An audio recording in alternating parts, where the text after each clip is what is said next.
So guys, these rules up here, these sum difference rules, do you know how to work them right now in terms of what you're looking for? Okay.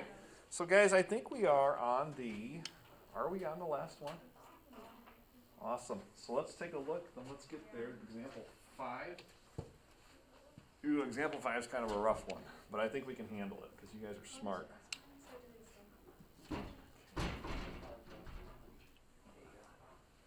Blow this up a little bit. There should be a line down here on this prism, so if you want to draw that in here, go ahead and do that. Okay. All right. I'm going to go ahead and read this quickly. Example 5, then we're still using our sum and difference rules right here. Kids, when you notice this formula up here, you see theta. We're used to theta, but do you see something else up here other than theta in the formula? There's like an A. Okay, I'll read this real quickly. It says the index of refraction of a transparent material is the ratio of the speed of light in a vacuum to the speed of light in the material. A triangular prism like the one shown over here can be used to measure the index of refraction using the following formula. N is what they use for their index of refraction is going to equal the sine of theta over 2 plus, this is actually going to be pronounced alpha over 2, all divided by what? Okay, so they've got some kind of refraction right here. They go in here, this angle up here of this prism is up top at alpha, theta is right here. When a light goes up here, it gets into the prism and gets bent and it forms an angle here of theta. And this talks about how much of an index of refraction it has, okay? Now that's not really what we're concerned about. What we are concerned about says to use this information in example 5 such that alpha is how many degrees?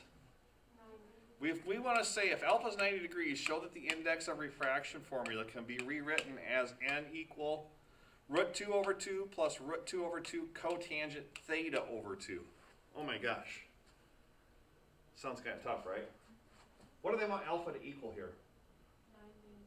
90. Okay. But what we're kind of doing, kids, is this. We're going to plug 90 in up here, and we're going to use our rules for sum and difference identities to show that we can get here. It's kind of like 9.1 was. It says, you're going to start here. Where do I want you to end?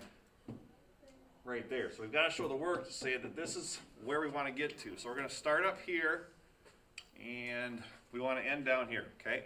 So let's start with our formula. Kids, in our formula right here, they specifically told us they wanted this alpha value to be what?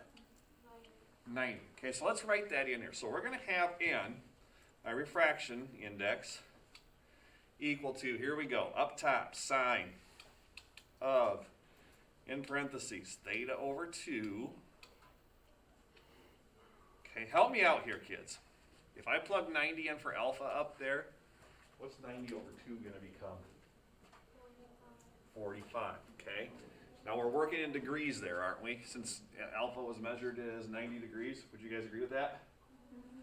Okay, so I'm going to put in 45 degrees. Okay, and then this is all going to be over what, kids? Okay. We have to show that when I plug alpha in to be 90, that this is going to equal this mess in the very end. That's where we're trying to get to. Okay, this is the finish line. All right, so let's talk a little bit. Look at the numerator, kids. Do I have a sum or difference property here? Sum of which function? Sine. So on your first page, you might want to look at it, but this becomes the following. N is going to equal, okay, take a look at sine again. Addition of sine, what does it become?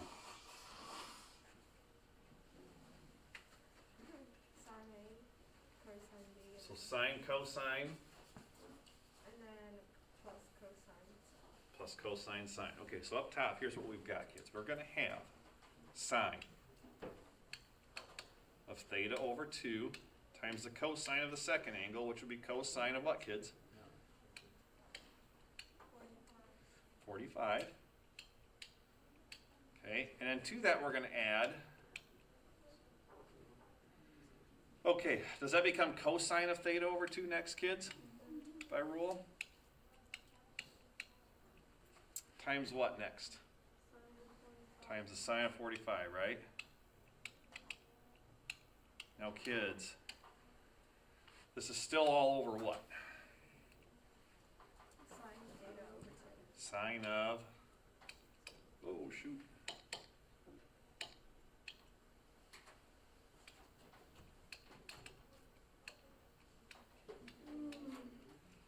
Okay. So all we did is we took the numerator and we applied the sine sum rule, and we rewrote the numerator. Okay. Now, kids, let's talk about what's going on here. I'm going to move my work over to the top here. Guys, take it right here. Can I do anything with sine of theta over 2? No. But how about cosine 45? Is that something we can evaluate from your unit circle now? So is it okay to call this root 2 over 2 times sine of theta over 2 right now? Okay, so that cosine of 45 by your unit circle is now root 2 over 2 times the sine of theta over 2. Okay, we're good there. Can't do anything with cosine of theta over 2 here, but what about this sine of 45? So this is plus root 2 over 2 times what then?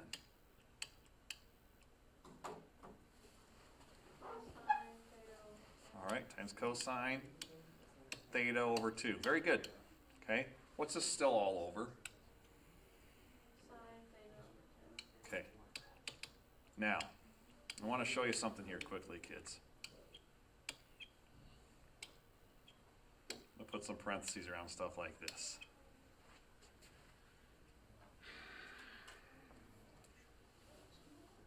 Quick question for you. Back to some math basics.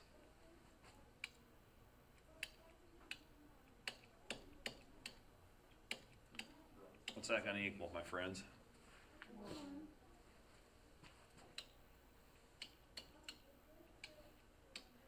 What's that going to equal, my friends? 1. So isn't this kind of like saying, if I've got something plus something else and the denominator's down here, I can really take the 5 into the 2, which is my 2/5 part, and I can take 5 into the what else? Which is my 3/5. They're equivalent, aren't they? Okay, so watch what happens here when we get to this. Again, we want to end with n equal root 2 over 2 plus root 2 over 2 cotangent theta over 2. Oh shoot, didn't want that.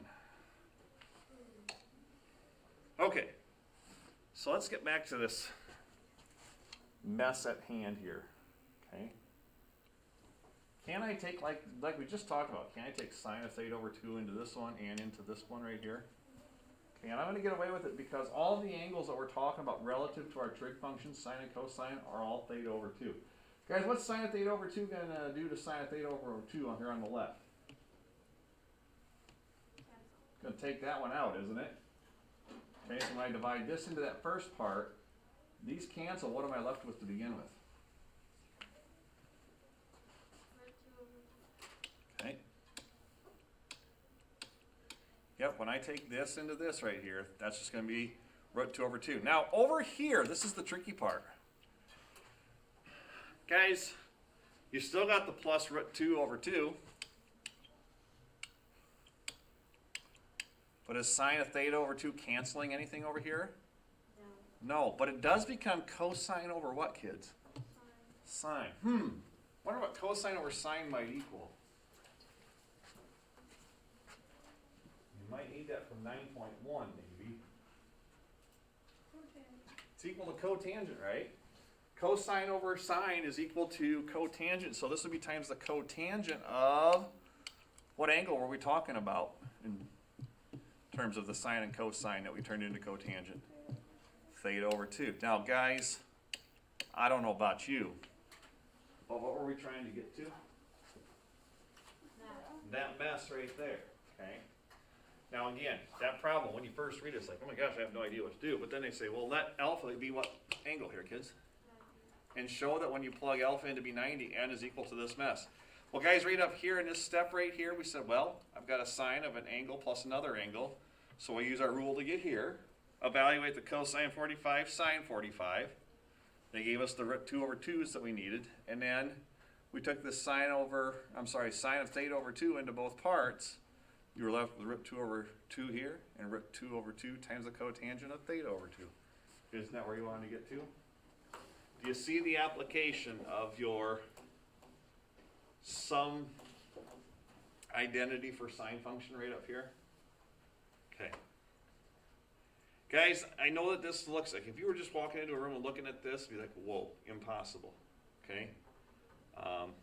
So if you were gone yesterday, you're probably looking at it like, wow, that's a lot and a little. Okay? But really, what rules are you always looking at? Where are you really looking at?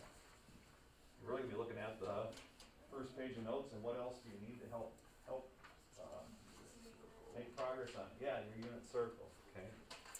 All right, so friends, I'm going to stop this here. Let's see.